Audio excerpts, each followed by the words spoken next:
हरे कृष्णा। ओम नमः शिवाय। प्रिय भक्तों, स्वागत है आपका मेरे YouTube चैनल पूजा पाठ में। भक्तों, आज आषाढ़ मास कृष्ण पक्ष की धन आरोग्य सौंदर्य और मोक्ष प्रदायिनी योगिनी एकादशी का व्रत है।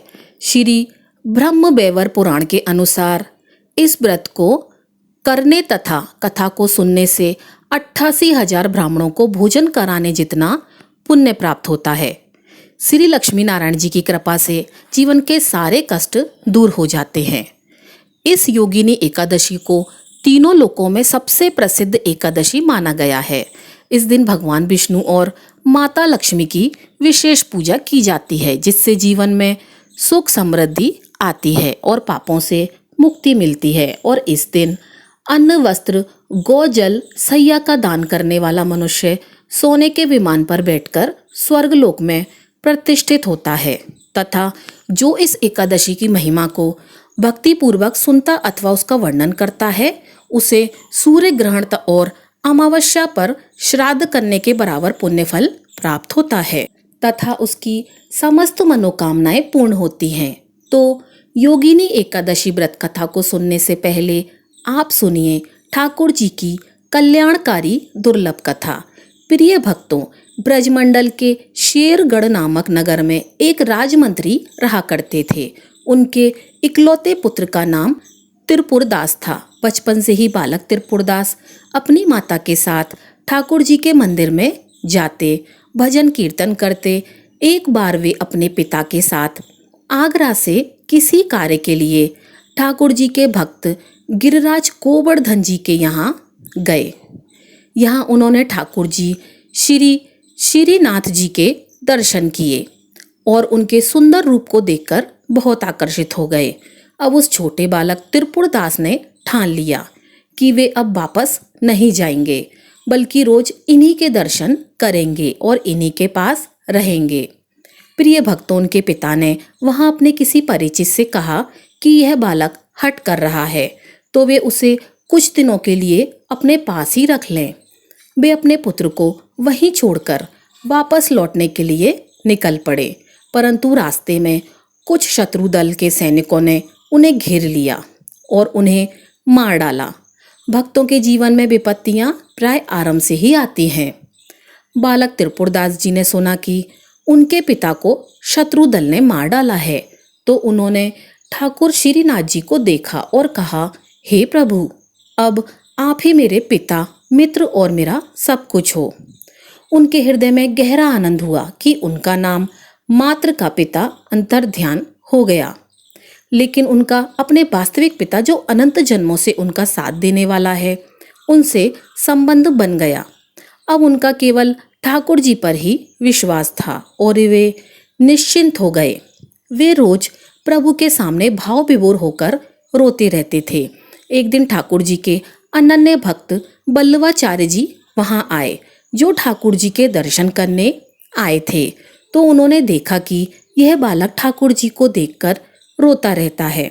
बल्लवाचार्य जी ने अपने अनुयायियों से पूछा, तब उनके अनुयायियों ने बताया कि यह एक राजमंत्री का पुत्र है, जिसके पिता यात्रा के दौरान मारे गए और यह ठाकुर जी श्रीनाथ जी में बहुत आसक्त है, उनकी बड़ी सेवा करता है और पूजा करता है। प्रिय भक्तगणों, अब त्रिपुरदास जी ने बल्लवाचार्य जी को साष्टांग दंडवत प्रणाम किया और कहा, हे गुरुदेव, मैं एक अनाथ बालक हूँ और मेरे नाथ केवल श्रीनाथ जी ठाकुर जी हैं। आप मुझे स्वीकार कर लीजिए। बल्लवाचार्य जी बहुत प्रसन्न हुए और उन्होंने त्रिपुरदास जी को दीक्षा दे दी। वे कुछ ही दिनों तक त्रिपुरदास जी को अपने पास रखते हुए उन्हें सेवा में, ध्यान और भक्ति में जीवन जीने की शिक्षा देते रहे। फिर उन्होंने उन्हें वापस जाने का आदेश दिया, साथ ही आशीर्वाद दिया कि वे श्रीनाथ जी ठाकुर जी की सेवा और चिंतन करते हुए जीवन व्यतीत करें। गुरु आज्ञा का पालन करते हुए वह बालक त्रिपुरदास वापस अपने पिता की नगरी में चले आए। त्रिपुरदास जी जब कुछ बड़े हुए तो राजा ने उनके पिता का मंत्री पद उन्हें सौंप दिया और वे राजमंत्री बन गए। श्री त्रिपुरदास जी जानते थे कि धन की वास्तविक सार्थकता यही है कि उसका उपयोग संतों की सेवा में किया जाए। गाय, संत, ब्राह्मण, ऋषि, भगवान के विग्रह की पूजा और किसी असहाय व्यक्ति की मदद करना जो बीमार या असमर्थ हो, इसमें जो धन खर्च होता है वह आपके भाग्य के बैंक खाते में जमा हो जाता है। यह आपको ब्याज सहित वापस मिलेगा और हमारे प्रभु के बैंक में ब्याज बहुत अधिक है। प्रिय भक्तों, जो आप देखते हैं कि कोई बड़ा पद प्राप्त करता है या कोई राजा बन जाता है, वह सब पूर्ण जन्मों में किए गए अच्छे कार्यों का फल है। लेकिन आज इस बैंक में विश्वास करने वाले लोग बहुत कम हैं। त्रिपुरदास जी ने यह निश्चय किया कि राजमंत्री के पद से जो भी धन प्राप्त होगा उसे वे केवल संतों की सेवा और भगवान की सेवा में ही उपयोग करेंगे। उन्होंने यह नियम लिया। श्रीनाथ जी ठाकुर जी के लिए रत्नों और हीरों से सुसज्जित एक पोशाक बनाकर भेजेंगे। त्रिपुरदास जी के घर में रोज संतों की सेवा होती। रोज संत आते और प्रसाद प्राप्त करते और त्रिपुरदास जी द्वारा बनाई गई पोशाकों को ठाकुर जी बड़े ही प्रसन्न होकर धारण करते।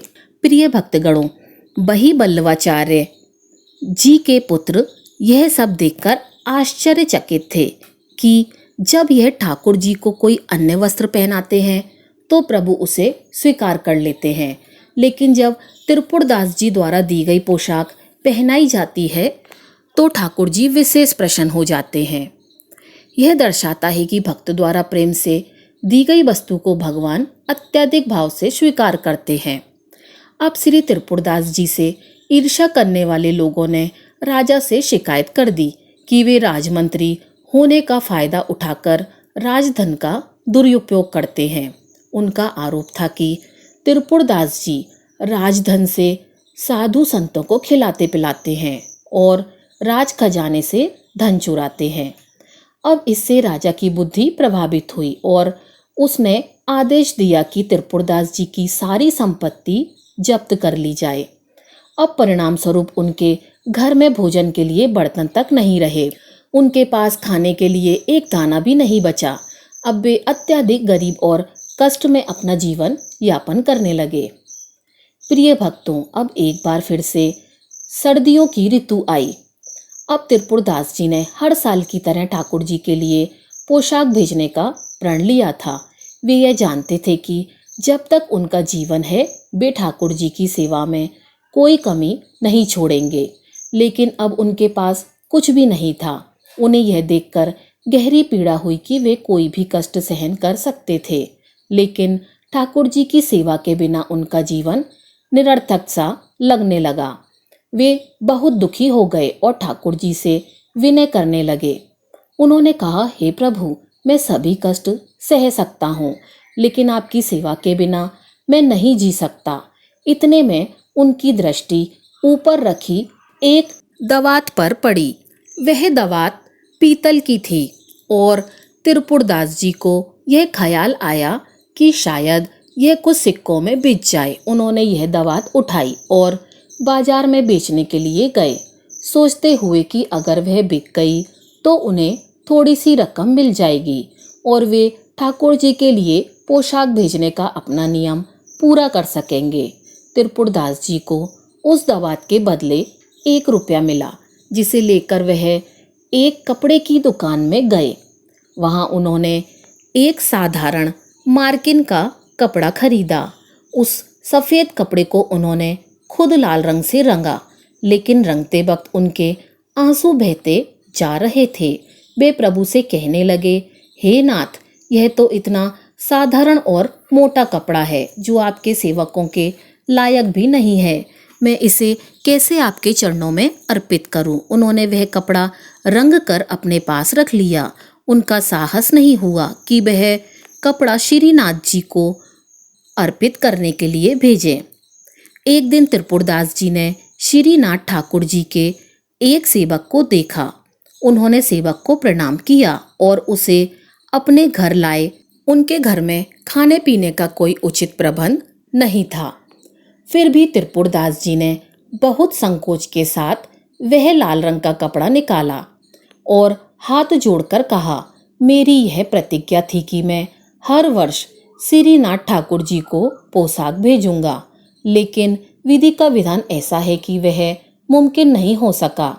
त्रिपुरदास जी ने वह कपड़ा सेवक को सौंपते हुए कहा, कृपया इसे भंडारी को दे दीजिए, लेकिन मेरे गुरुदेव विट्ठल दास जी को इस कपड़े या मेरी वर्तमान स्थिति के बारे में कुछ नहीं बताइएगा, और भंडारी जैसा उचित समझे उसका उपयोग करे। सेवक ने वह वस्त्र ले जाकर भंडारी को दे दिया, जो भगवान ठाकुर जी के वस्त्रों की व्यवस्था करता था, और त्रिपुरदास जी के दीनहीन स्थिति के बारे में बताकर कहा कि इस सेवा का अपमान ना किया जाए। तो भंडारी ने उस कपड़े का सम्मान पूर्वक उपयोग करते हुए उसे ठाकुर जी के अन्य पोशाकों को लपेटने के लिए अलमारी में रख दिया। अब सर्दी का समय था। एक दिन श्रीनाथ जी श्रृंगार के बाद अचानक कांपने लगे। जब गुरुदेव विट्ठल जी भगवान के दर्शन करने आए तो ठाकुर जी ने उनसे कहा, मुझे बहुत जोर से ठंड लग रही है। तब गुरुदेव विट्ठल जी ने तुरंत ठाकुर जी को महंगे गर्म कपड़े पहनाए, लेकिन ठाकुर जी फिर भी बोले, मुझे बहुत ठंड लग रही है, बहुत ठंड लग रही है। इस पर विट्ठल जी ने तुरंत अंगीठी जलाकर ठाकुर जी के पास रखी, लेकिन ठाकुर जी फिर भी कांपते हुए बोले, मुझे बहुत ठंड लग रही है। अब गोसाई विट्ठल जी समझ गए, यह साधारण ठंड नहीं है, यह तो किसी भक्त के हृदय की पीड़ा का संकेत था। अब विट्ठल जी बहुत संकोचित होकर बोले, प्रभु अब मैं क्या उपाय करूं? मैंने आपको गर्म पोशाक दी और अंगीठी भी आपके पास रख दी, फिर भी आप कह रहे हैं कि आपको ठंड लग रही है। विट्ठल जी को विचार आया कि कहीं किसी भक्त के भेजे हुए वस्त्र का अपमान तो नहीं हो रहा। उन्होंने सेवकों को बुलाकर कहा, तत्काल वही खाता लाओ और देखो इस वर्ष किस किस की पोशाक आई है और किसकी नहीं आई है। सेवकों ने वही खाते में से सभी नाम सुनाए, लेकिन त्रिपुरदास जी का नाम उसमें नहीं था। त्रिपुरदास जी के गुरुदेव विट्ठल दास जी ने पूछा, आपने त्रिपुरदास जी का नाम क्यों नहीं सुनाया? वे तो हर वर्ष ठाकुर जी के लिए पोशाक भेजते थे, क्या इस वर्ष उन्होंने कुछ नहीं भेजा? सेवकों ने बताया कि हे गुरुदेव, राजा द्वारा उनका सारा धन नष्ट कर दिया गया है, उनका सब कुछ छीन लिया गया है। विट्ठल नाथ जी ने पूछा, क्या इस वर्ष उन्होंने कुछ भेजा? सेवकों ने उत्तर दिया, उन्होंने केवल एक लाल रंग का साधारण वस्त्र भेजा है, जो ठाकुर जी की पोशाक लायक नहीं था, इसलिए हमने उसे पोशाक को लपेटने के लिए इस्तेमाल किया है और अलमारी में रख दिया। विट्ठल नाथ जी ने तुरंत समझ लिया कि ठाकुर जी को ठंड लगने की वजह यही है। उन्होंने तुरंत दर्जी को बुलवाया और उस साधारण कपड़े से ठाकुर जी के लिए एक सुंदर पोशाक बनवाई। जैसे ही ठाकुर जी ने वह पोशाक धारण की, वे मुस्कुराए और बोले, हाँ अब मेरी सर्दी दूर हो गई। प्रिय भक्तों, हमारे ठाकुर जी बड़े ही रिजवान हैं। वे केवल प्रेम और भाव से रिझ जाते हैं। इसी भाव को दृढ़ करने के लिए हम महापुरुषों के पावन चरित्र पढ़ते हैं। कैसी भी परिस्थिति हो, आपका नियम ना टूटे, आपका भजन ना छूटे। प्रभु के प्रति जो नियम बनाओ उसका पालन करो, इससे हम निश्चिंत रूप से प्रभु को पालेंगे। सुख में कभी प्रभु को भूल मत जाना और दुख में घबराकर भक्ति को छोड़ मत देना। देखिए कैसे त्रिपुरदास जी जब गरीब हो गए तो भी उन्होंने अपनी भक्ति को नहीं छोड़ा और अपना नियम पूर्ण किया और उनकी भक्ति को भगवान ने सहर्ष से ही स्वीकार किया। तो प्रिय भक्तों, आज योगिनी एकादशी का व्रत है, तो आइए आज हम सभी मनोकामनाओं को पूर्ण करने वाली इस योगिनी एकादशी व्रत कथा का श्रवण करते हैं। हस्तिनापुर की पावन भूमि पर एक बार फिर वही दिव्य दृश्य था, जहां भगवान श्री कृष्ण के राज दरबार में प्रवेश करते ही दिव्य ज्ञान रूपी प्रकाश से संपूर्ण राज दरबार सराबोर हो गया। चारों ओर मुनियों और राज दरबारियों का जमावड़ा था। सबके मुख पर एक ही प्रश्न था, हे माधव, हे केशव, आषाढ़ कृष्ण पक्ष की एकादशी का दुर्लभ महात्म्य सुनाने की कृपा करें। वहीं धर्मराज युधिष्ठिर भगवान श्री कृष्ण को अर्धपाद और आचमन करने के बाद बोले, हे जनार्दन, अब आप कृपा करें, मुझे आषाढ़ मास के कृष्ण पक्ष की एकादशी की कथा महिमा क्या है यह सब विस्तार पूर्वक कहें। भगवान श्री कृष्ण बोले, हे राजन, आषाढ़ मास के कृष्ण पक्ष की एकादशी का नाम योगिनी एकादशी है। इस एकादशी का व्रत करने से समस्त पाप नष्ट हो जाते हैं तथा यह एकादशी व्रत इस लोक में भोग तथा परलोक में मुक्ति प्रदान करने वाला है। हे राजेश्वर, यह एकादशी तीनों लोकों में प्रसिद्ध है। मैं आपसे श्री ब्रह्मवर्त पुराण में बताई हुई यह कथा सुनाता हूँ, उसे आप ध्यानपूर्वक सुनिए। अलकापुरी नाम की नगरी में एक कुबेर नामक राजा राज्य करता था। वह शिव भक्त था।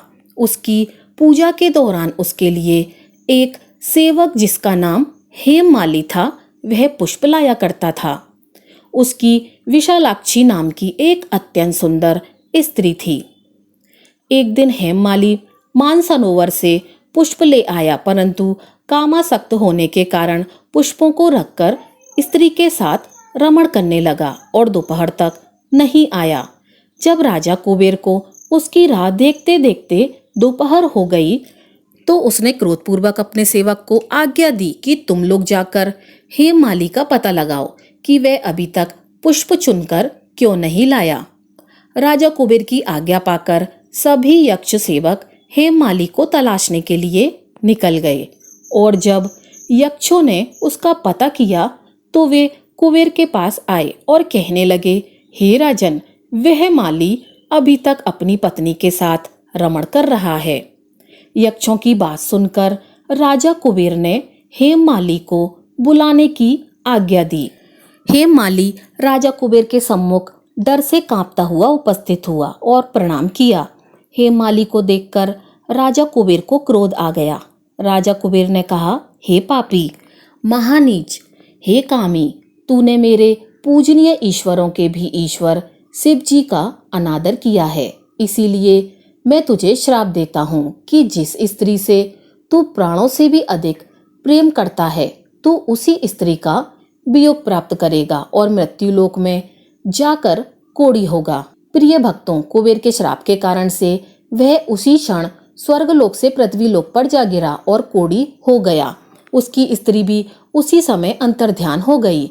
मृत्युलोक में जाकर उसने महान दुख भोगे, परंतु शिव जी की भक्ति के प्रभाव से उसकी बुद्धि मलिन न हुई। वह हिमालय पर्वत की ओर चल दिया।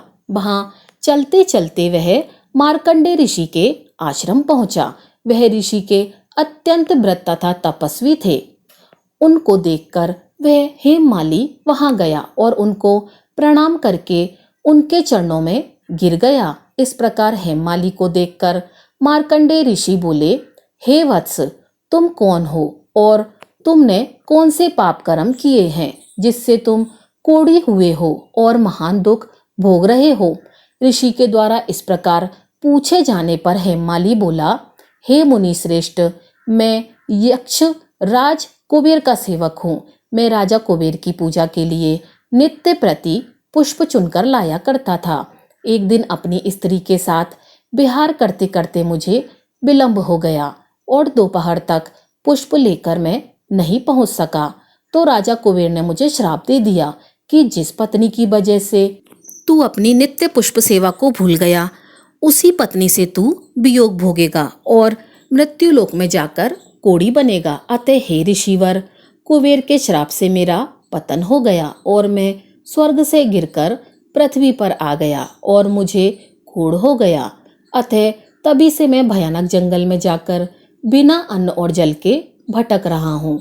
मुझे रात्रि को निद्रा भी नहीं आती, परंतु शिव जी की पूजा के प्रभाव से मुझे अपने पिछले जन्म की स्मृति की अवश्य ही ज्ञान रहा है।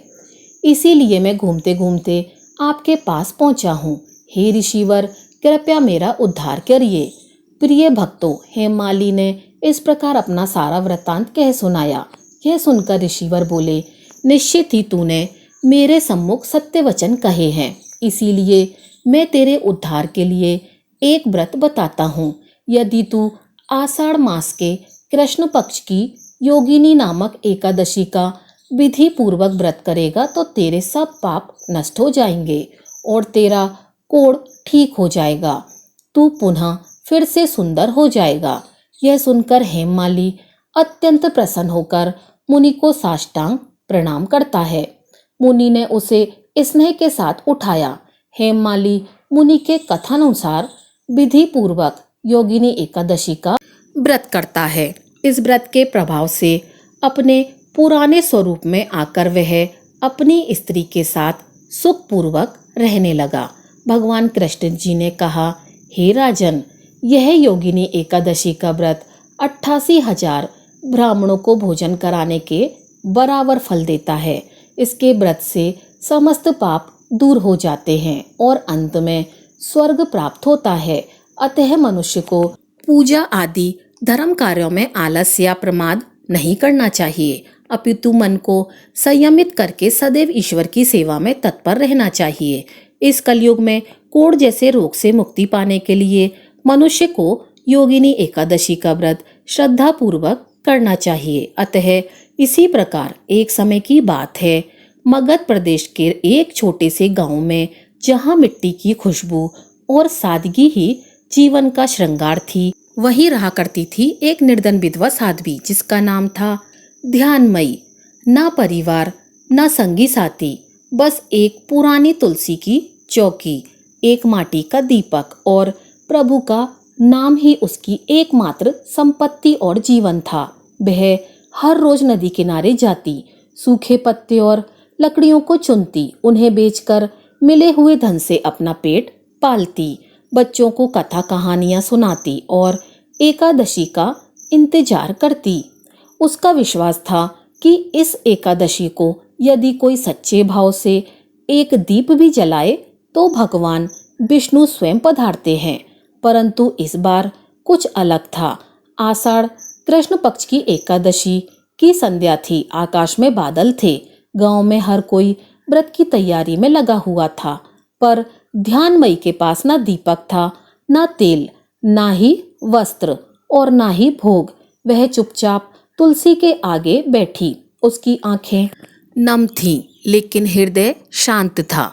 वह बोली, हे नारायण, आज मेरे पास कुछ नहीं, बस यह 2 अन्न के कण हैं जो किसी ने भिक्षा में दिए थे, उन्हें अर्पण करती हूँ। उसने वही 2 अन्न कण तुलसी पर रखे, कोई मंत्र नहीं बोला, बस आंखें बंद कर ली। रात बीत गई। चारों ओर घना अंधकार था, पर झोपड़ी के भीतर अचानक एक तेज दिव्य रश्मि प्रकाश हुई। तभी ध्यानमयी की आंख खुली। उसके सामने स्वयं श्री हरि विष्णु खड़े थे, शांत, सौम्य, और उनके हाथ में थे वही 2 अन्न कण। बोले, हे साध्वी ध्यानमयी, आज देव गणों ने आकाश से पुष्प वर्षा की, क्योंकि तुमने मुझे वह दिया जो देवताओं ने भी नहीं दिया। निर्लोभी, निष्कलंकित भक्ति तुमने मुझे अपनी निष्कलंक भक्ति प्रदान की है। ध्यानमयी कांपती हुई बोली, हे प्रभु, मैंने तो कुछ नहीं दिया। विष्णु भगवान मुस्कुराए और बोले, जिसके पास कुछ नहीं होता उसका भाव ही सबसे मूल्यवान होता है।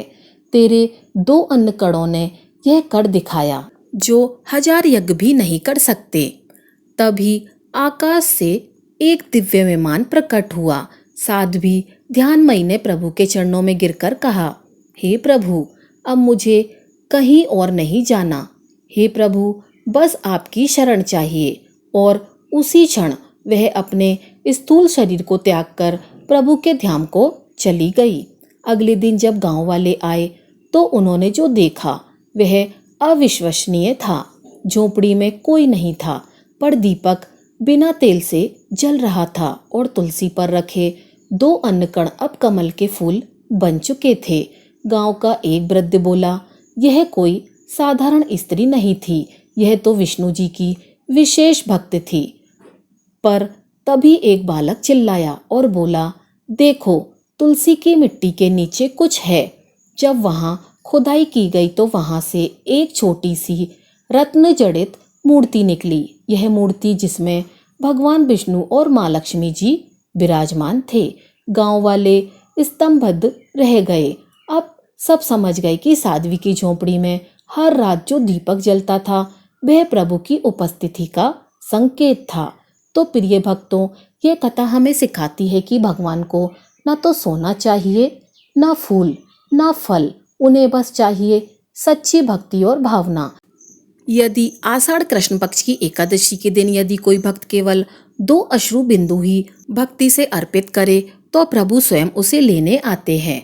तो प्रिय भक्तों, ध्यानमयी की तरह हम सबके पास कुछ न कुछ है, बस हमें उसे सच्चे भाव से अर्पित करने की आवश्यकता है। तो एक बार सच्चे हृदय से बोलिए, लक्ष्मी नारायण श्री विष्णु भगवान की जय। तो प्रिय भक्तों, ये थी हमारी आज की कथा। अगर आपको कथा अच्छी लगी हो तो वीडियो को लाइक कीजिएगा और चैनल को सब्सक्राइब कीजिएगा। आपका दिन शुभ हो।